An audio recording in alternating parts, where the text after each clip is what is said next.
I'm Pat Doris. Welcome to The Story, and welcome to Labor Day. I hope you really enjoyed it. You know, it's a tradition dating back to the very first celebration of labor in 1882.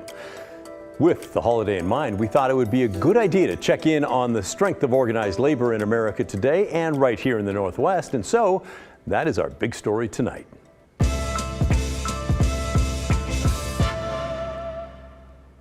Public support for unions is high, somewhere around 67% in America, according to Gallup polls in 2023. But has that popularity really moved the needle in terms of growth for unions? Well, let's take a look at the numbers nationally. Our source is the Federal Bureau of Labor Statistics. The most recent full-year numbers they have are for 2023, so we're going to go with that. The percent of all wage and salary workers in America who were union members was 10%. The number is down just a hair from 2022 when it was 10.1%. The actual number of people that represents is still large, 14.4 million people in 2023. Now, the first year this sort of data was collected by the Bureau of Labor Statistics was way back in 1983, and unions were much stronger then.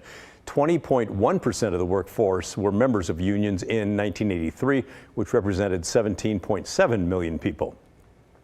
Let's keep going with the high-level look at unions, though. The highest membership rate was in the public sector at 32.5%, and that's more than 5 times as high as the private sector, which is just around 6% nationally. Industries with the highest percentage of union workers include education, training, and library workers. Yeah, that's all one group, with 32.7%, and protective services occupations. I think that's like police and firefighters. That's nearly 32%. Union workers had median weekly earnings that were 14% higher than non-union folks, by the way. Among the states, Hawaii and New York had the highest union membership rates, Hawaii at 24%, New York at 21%. The Carolinas had the lowest union membership rates, roughly 3% for North Carolina, 2% for South Carolina. And if you're following the presidential campaigns, you know each side is working hard to win over the union vote. Here's J.D. Vance last week in Boston talking to the firefighters union. President Trump and I are proud to be the most pro-worker Republican ticket in history, and I want to talk about why we're fighting for working people, why we're going to fight for unions and non-union alike. Sounded like kind of a rough crowd there. In Detroit, Kamala Harris celebrated today with union workers there.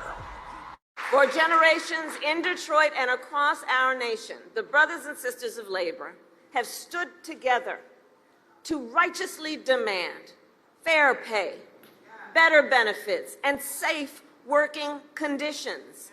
And let me say, every person in our nation has benefited from that work. Okay, so that's a look at the national scene. Now let's dip into some local union stats. We're using the same source, the Bureau of Labor Statistics for 2023. It shows that in Washington state there are 576,000 union members. They represent 16.5% of the workforce there. California has 2.5 million union members, which represents 15.4% of everyone working in that state. And in Oregon, there are about 255,000 union members, and that represents 14% of the workforce. And by the way, I am one of those union members. KGW is the only shop in Portland where the reporters and the on-air anchors are union members. We belong to SAG-AFTRA. I've been a member for 34 years. Now, whether you think unions are good or evil is up to you, but you cannot dispute that they are a powerful influence in some areas of Oregon, especially when it comes to fighting for public employees. Here's an open letter the union SEIU posted last July. By the way, they represent roughly 22,000 of Oregon's 45,000 state workers. The union won workers 2 cost of living raises, one in December of 2023, another on January 1st of 2025. They total 13%. Workers also got a one-time $1,500 bonus and were eligible for their normal raises for merit. Union negotiators were quite proud of the COLA increases, as they're called. Our 13.5% COLA over 2 years is the highest of any recent state employee contract we could find in the country. And the letter makes it clear that Oregon's elected officials, which get significant help from unions in winning those elections, well, those elected officials made the big increase possible. If Tina Kotek was not our governor and pro-worker majorities weren't in both the House and the Senate, things would look very different, the letter says. All right, let's get your take on unions, both here at home and across the country. We'll hear about them more often as we get closer to November. In the meantime, we'd love to hear from you. What do you think about them? Email us, will you? The address is thestory@kgw.com, or call and leave a voicemail. The number is 503-226-5090.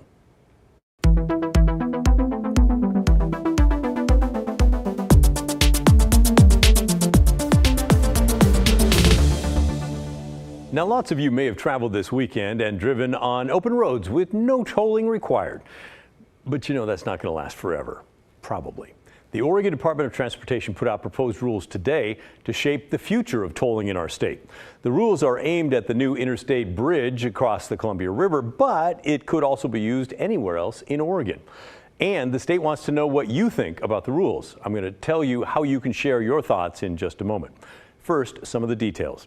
The rules are lengthy and very specific. There are a series of steps that must be taken before ODOT will consider a plan and then send it on to the Oregon Transportation Commission for a final decision on whether to toll or not.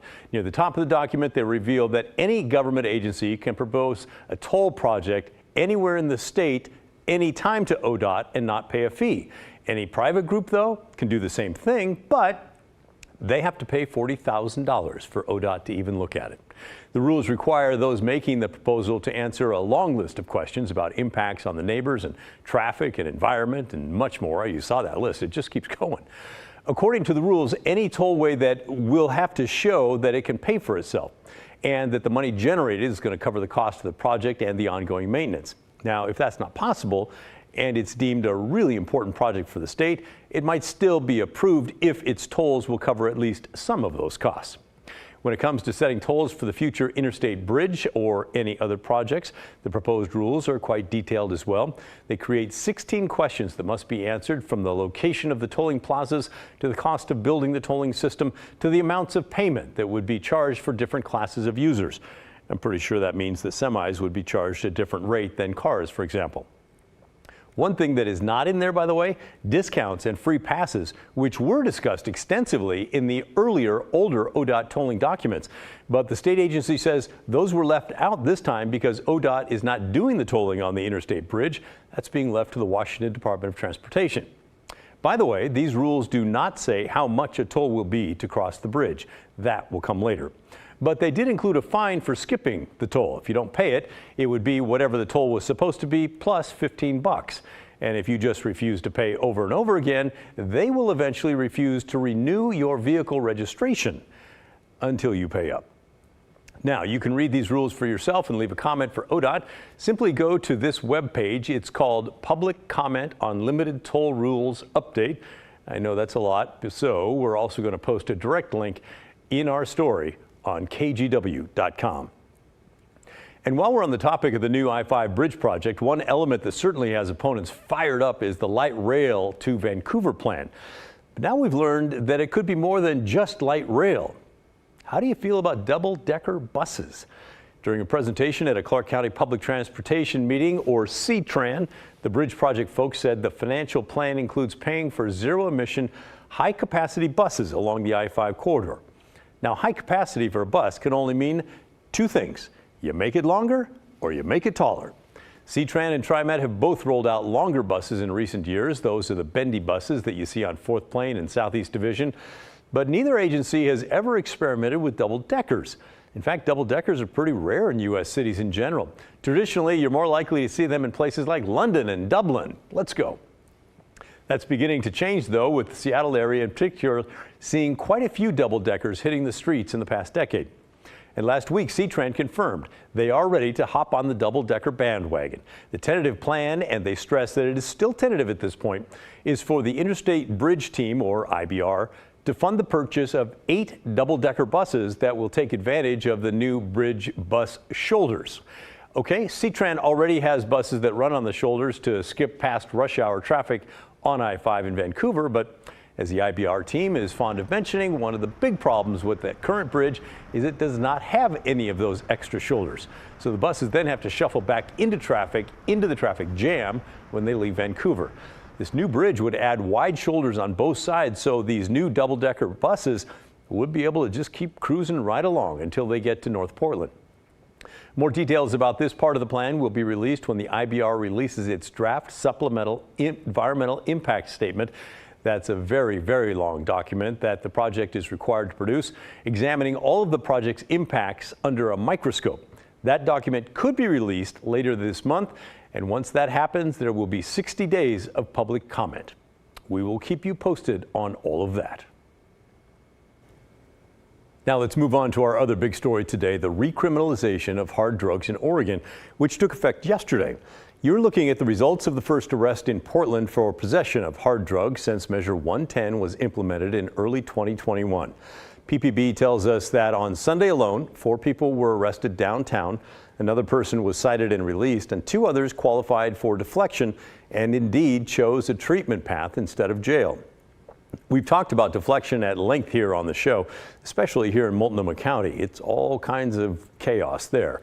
But before the county's deflection center is open, supposedly sometime mid to late October, Portland police will call addiction specialists to meet with people choosing deflection. And from there, the addiction folks give the person phone numbers to start the deflection process. What we've been instructed to do is to give them all the resources they need, come up with an initial plan, and then they're supposed to follow up with the county to inform the county if they follow through with that plan, and if they did, then they will have completed their deflection. I'm hopeful that it will happen, and if not, again, the way that 4002 was designed is it uses public safety minimally as possible, and so the intervention will be stronger over time. By public safety, he means arrest. If someone who chooses deflection does not complete those steps and is caught with drugs again within 30 days, straight off to jail. And remember, someone is eligible for deflection only if the crime that they've committed is use of or possession of something like fentanyl or meth. Hard for me to get out, but if they have any other crimes, they're not qualified. If officers run their name and they have warrants somewhere else, no deflection. If someone resists arrest to the point where that charge is tacked on, again, no deflection. The addiction specialists say 4 people have chosen deflection so far, 2 yesterday, and then at least 2 more today.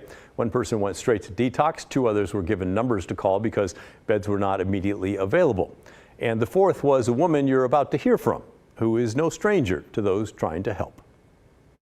I think that it's awesome that they're caring and then they take the time to talk to us. I actually knew her from when I went to treatment about 12 years ago. So that was cool seeing her. And then we're just going to work with her to get her back fully engaged in the recovery process. Sounds good. Portland police say they will continue to run drug missions, quote, as time and resources allow. And even though only 4 people have chosen deflection over the last day and a half, it's 4 more chances for people to get help with their addiction rather than them using the public or going through the criminal justice system. Overall, it's like hasn't been a huge impact with a ton of people, but what I'm seeing, which I've never seen before, is just a really forced conversation between the public safety and the healthcare system. Hopefully it'll keep going strong. Coming up next on The Story, when we look at Portland's housing issues, an obvious question is, do we have enough housing? And the answer is no. City Council just passed the first ever housing production strategy to try and kickstart construction. But what will actually change? We'll have the details when The Story returns.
All right, let's do it. Let's talk about housing production in Portland.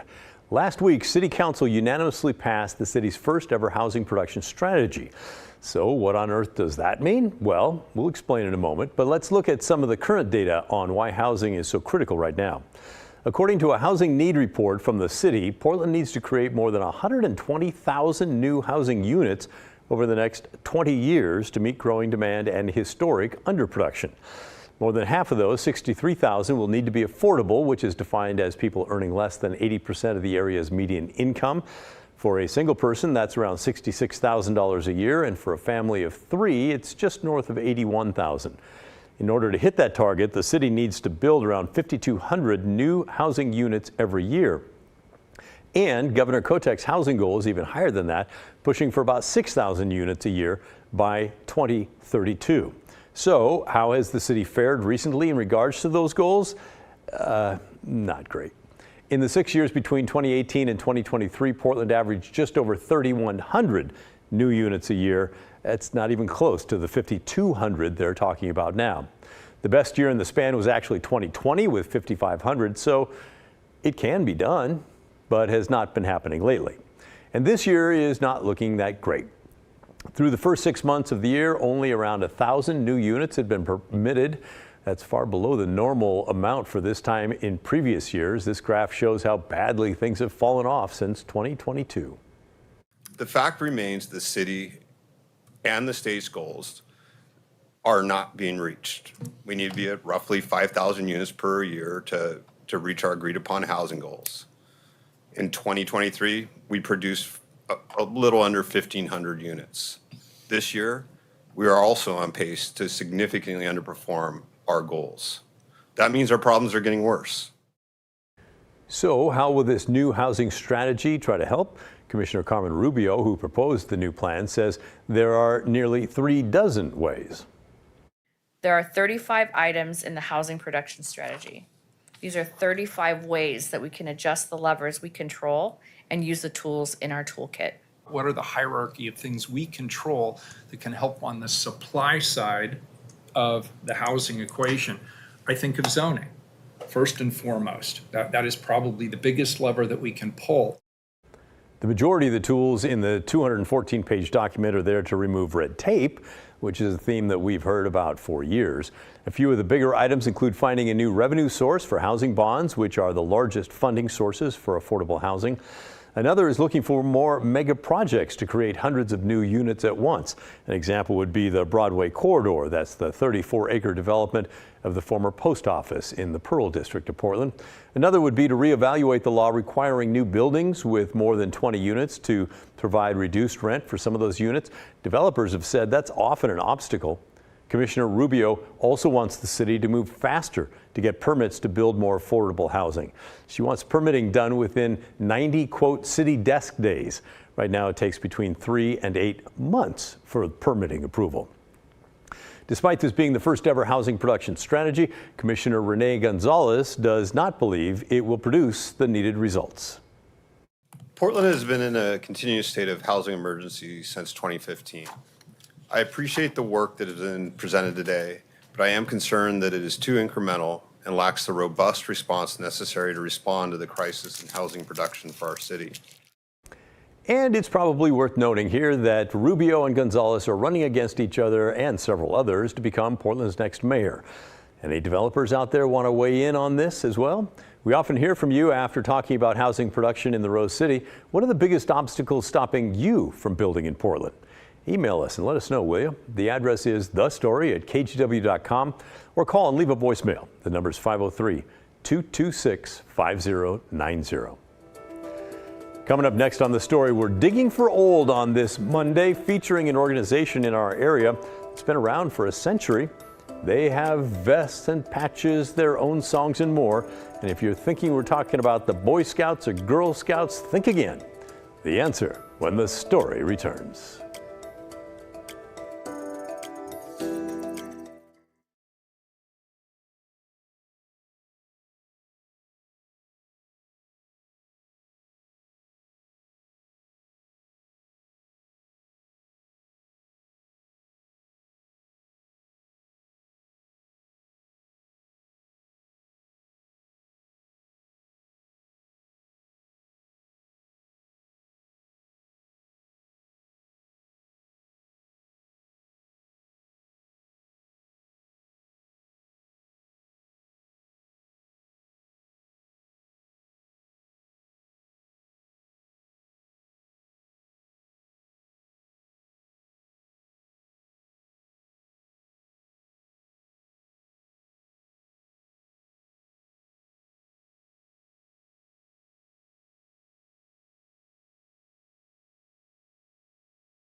It's Monday here on The Story, where we're often digging for old with the help from the Oregon Historical Society.